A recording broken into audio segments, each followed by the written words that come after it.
Hi everyone, स्वागत है आप सभी का आपके अपने परिवार जी के ट्रिक बाय दीपेश पे। दोस्तों, अगर आपको पेट एग्जाम 2025 का देना है तो भारतीय अर्थव्यवस्था यानी कि इंडियन इकोनॉमिक्स से आपके 5 नंबर आने 100% तय हैं और ज़्यादातर बच्चों की यही कमजोर जो है सेक्शन होता है। तो मैं आपके लिए क्या मदद कर सकता हूं? तो मैंने 600 मोस्ट एक्सपेक्टेड क्वेश्चन लिया हुआ है जो कि आपका पूरा सिलेबस इसमें कवर हो जाएगा। साथ में अगर 2023 के मॉडल का जो टेढ़ा पेपर भी आ गया तब भी आप आसानी से उसको हल कर पाएंगे। तो चलिए वीडियो को शुरू करते हैं। इसमें जो है 60 प्रश्न होंगे और 10 से 12 मिनट में इसको हम लोग खत्म कर देंगे डिटेल में। पहला प्रश्न है, स्वतंत्र भारत के पहले वित्त मंत्री कौन थे? तो देखो दोस्तों, जो स्वतंत्र भारत के पहले वित्त मंत्री थे आर के सन्मुख चेट्टी थे। ठीक है, आर के सन्मुख चेट्टी थे। और स्वतंत्र भारत का अगर पहला बजट की बात करें तो 26 नवंबर 1947 को पेश हुआ था और यह जो था केवल 7 महीने के लिए था। 15 अगस्त 1947 से 31 मार्च 1947 के लिए जो था ये बजट था। 15 मार्च 1947 से 31 मार्च 1948 के लिए। ठीक है, अगला है आपका, स्वतंत्र भारत का पहला बजट कब पेश हुआ था? तो 26 नवंबर 1947 को जो है स्वतंत्र भारत का पहला बजट पेश हुआ था। 26 नवंबर 1947 को किसने पेश किया था? आर के सन्मुख चेट्टी ने, क्योंकि वही जो है वित्त मंत्री थे। अगला है, योजना आयोग का गठन किस वर्ष हुआ था? तो ये 1950 में हुआ था। ठीक है, इसकी स्थापना 15 मार्च 1950 को हुई थी। और इसके बाद से इसके अध्यक्ष जो थे पंडित जवाहरलाल नेहरू थे, क्योंकि योजना आयोग के जो अध्यक्ष होते थे वो कौन होते थे? प्रधानमंत्री होते थे। और ये उद्देश्य इसका क्या था? पंचवर्षीय योजनाओं का निर्माण करना इसका जो है मुख्य उद्देश्य था। अगला प्रश्न है, भारत की पहली पंचवर्षीय योजना कब शुरू की गई थी? तो भारत की पहली पंचवर्षीय योजना 1951 से 1956 तक थी। ठीक है, इसका क्या क्या लक्ष्य था आगे देख लेते हैं। इसका जो मुख्य लक्ष्य था वो है सिंचाई तथा कृषि। और पहली पंचवर्षीय योजना के दौरान ही भाखड़ा नंगल बांध और हीराकुंड जैसी परियोजनाएं आई थी। अगला है, पंचवर्षीय योजनाओं का मॉडल जो है वो किस देश से लिया गया था? तो देखो साथियों, जो भी पंचवर्षीय योजना का मॉडल था ये सोवियत संघ रूस के मॉडल से लिया गया था।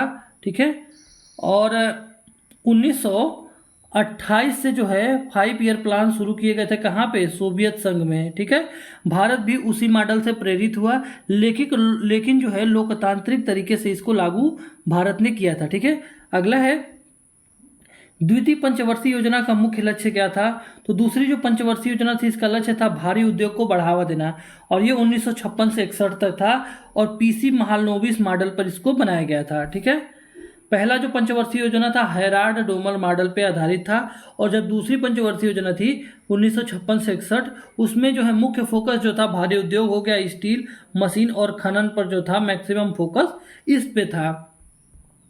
अगला है, द्वितीय पंचवर्षीय योजना को किस नाम से जाना जाता है?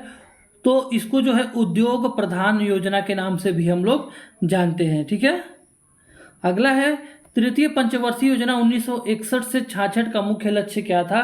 तो तृतीय पंचवर्षीय योजना 1961 से 66 का मुख्य लक्ष्य आत्मनिर्भरता था। ठीक है, आत्मनिर्भरता। लेकिन ये वाला जो है ना फेल हो गया था। लेकिन 1962 चीन और भारत का युद्ध था, 1965 में भारत और पाकिस्तान का युद्ध था और साथ में सूखी मतलब उस टाइम पे जो है ना भारत में सूखा पड़ गया था, तो इस कारण यह योजना जो है क्या थी? असफल रही। अगला है 1966 और 1969, इसके बीच की जो अवधि है इसको क्या कहा जाता है? तो इस अवधि में जो है ना ये वार्षिक योजनाएं चली थी, इसमें पंचवर्षीय योजना नहीं चली थी। इसमें समझ लीजिए एक तरह से अवकाश था। ठीक है, और इसमें जो है वार्षिक योजनाएं बनाई गई थी। ठीक है, तीसरी योजना जब फेल हो गई थी तो 3 साल तक कोई भी पंचवर्षीय योजना नहीं चली, इसको आप लोग ध्यान रखिएगा। इस अवधि को जो है एनुअल प्लान्स जो है बनाए गए थे। अगला है, चौथी पंचवर्षीय योजना का नारा क्या था? तो चौथी पंचवर्षीय योजना का नारा जो था गरीबी हटाओ था और चौथी पंचवर्षीय योजना 1969 से 74 तक था और नारा क्या था? गरीबी हटाओ। ठीक है, उसी दौर में हरित क्रांति भी लागू हुई थी। अगला है, हरित क्रांति जो है कौन सी पंचवर्षीय योजना के दौरान लागू की गई थी या पूरी हुई थी? तो ये जो थी चौथी पंचवर्षीय योजना के दौरान जो है ये पूरी तरीके से लागू हो गया था। ठीक है, अगला है, भारत में हरित क्रांति का श्रेय जो है किसको दिया जाता है? तो भारत में हरित क्रांति का श्रेय जो है लाने का एमएस स्वामीनाथन जी को दिया जाता है। लेकिन क्या कोई बता सकता है कि विश्व में हरित क्रांति के जनक कौन माने जाते हैं? अगर किसी को पता हो तो प्लीज कमेंट कीजिएगा। यहीं पे मैंने बता ही दिया है एक्सप्लेनेशन में, विश्व स्तर पर जो है कृषि उत्पादन को बढ़ावा देने के लिए जो है नॉर्मन बोरलॉग जो थे इसको लाए थे। अगला है हरित क्रांति जो है सबसे अधिक कहाँ पर सफल रही, तो ये जो हरित क्रांति सबसे ज़्यादा जो सफल रही है वो पंजाब और हरियाणा के क्षेत्रों में सबसे ज़्यादा सफल रही, क्योंकि यहाँ पर सिंचाई और उपजाऊ भूमि के कारण जो है ये सबसे ज़्यादा वहाँ पे सफल रही। अगला है आपका हरित क्रांति में मुख्य फसल कौन थी, तो मुख्य फसल गेहूं और धान थी, ठीक है, लेकिन ज़्यादातर जो है मुख्य फोकस जो था वो गेहूं पर ही था। अगला है नीली क्रांति का संबंध किससे है, तो देखो दोस्तों जो नीली क्रांति इसका संबंध मत्स्य उत्पादन से है, ठीक है, मछली उत्पादन और मत्स्य पालन को बढ़ावा देना इसका मुख्य उद्देश्य था, ठीक है। अगला है पीली क्रांति का संबंध किससे है, तो जो पीली क्रांति है वो तिलहन उत्पादन से संबंधित है।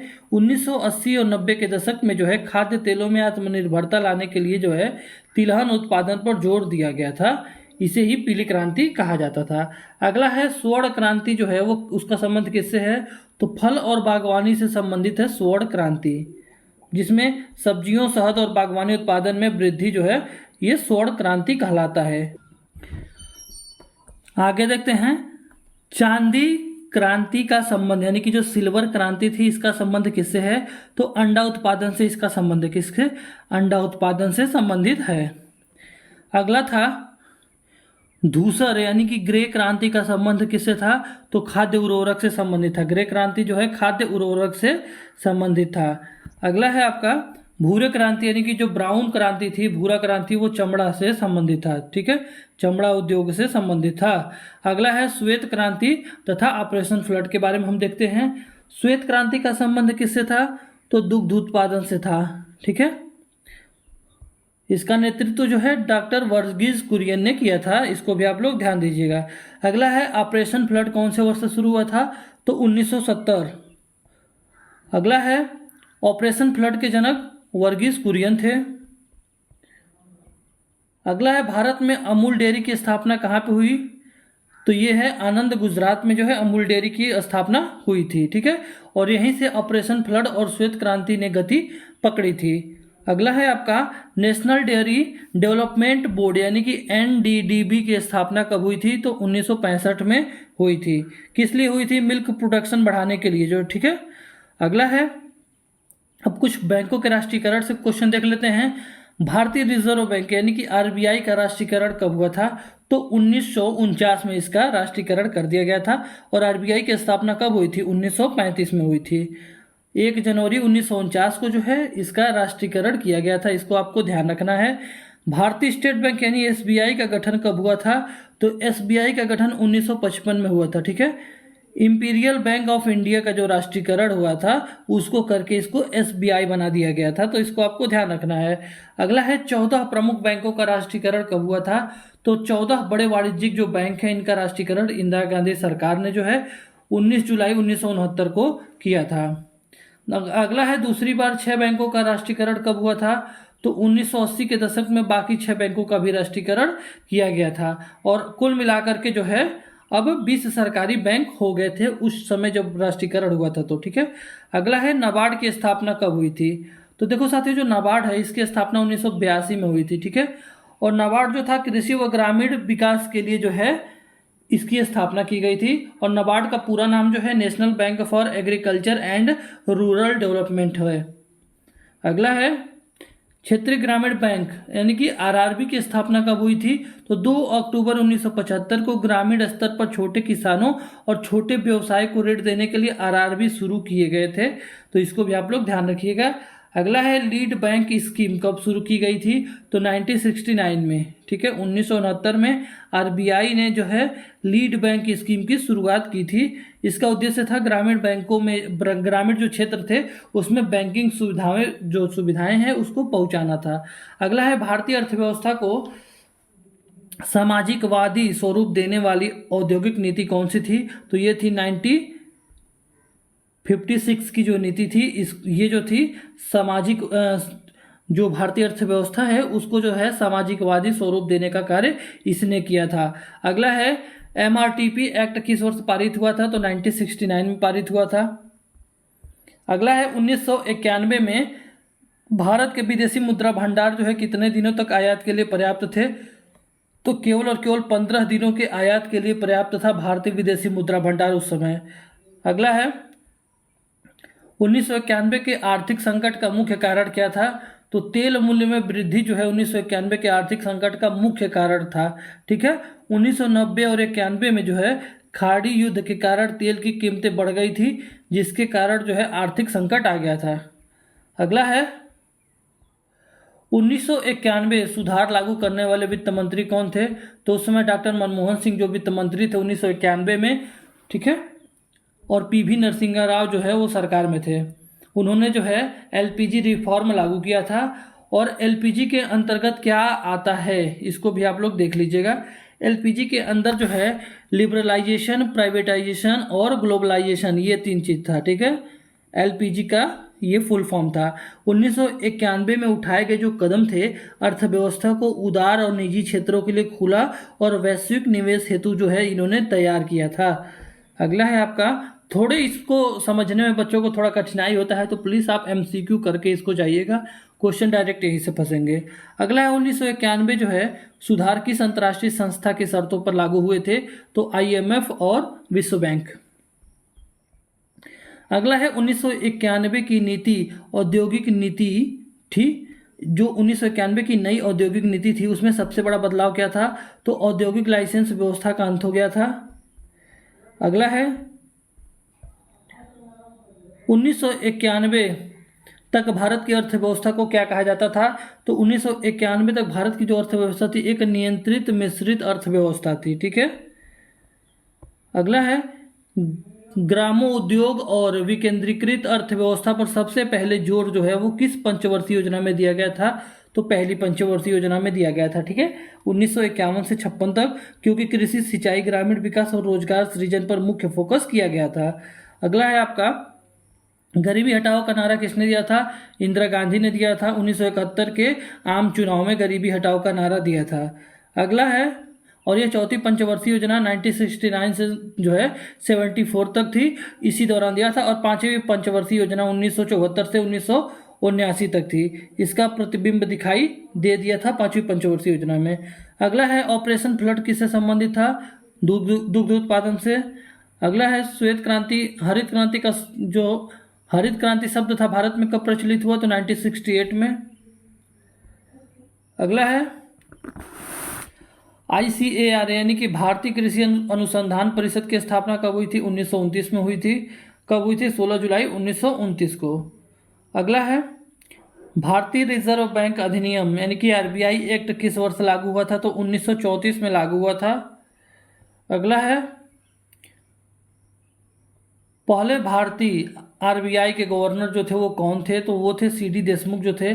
प्रथम भारतीय RBI के पहले भारतीय गवर्नर जो थे CD देशमुख थे। इसको आपको ध्यान में रखना है। 1943 से 1949 तक ये भारत के गवर्नर रहे। उनसे पहले जो है जितने भी थे सभी के सभी गवर्नर अंग्रेज थे। अगला है तृतीय पंचवर्षीय योजना 1961 से 66 जो है असफल क्यों रही? क्योंकि चीन का युद्ध हो गया था, चीन और भारत का 1962 में, और भारत और पाकिस्तान का 1965 में हुआ था। उसी दौरान जो है सूखा भी पड़ गया था, तो इसीलिए। अगला है रोलिंग प्लान यानी कि जो पंचवर्षीय योजना था वो 1978 से और 79 का प्रारंभ किस प्रधानमंत्री ने किया था? तो पंचवर्षीय योजना हटा करके उसकी जगह पे जो रोलिंग प्लान था, ठीक है, 1978 से 1979 का। तो इसका प्रारंभ जो है मोरारजी देसाई ने किया था। इसमें जो है साल दर साल जो है योजनाओं का आकलन तथा संशोधन होता था। अगला है 1991 में IMF की शर्तों पर भारत ने कितनी मात्रा में सोना गिरवी रखा था? तो 47 टन।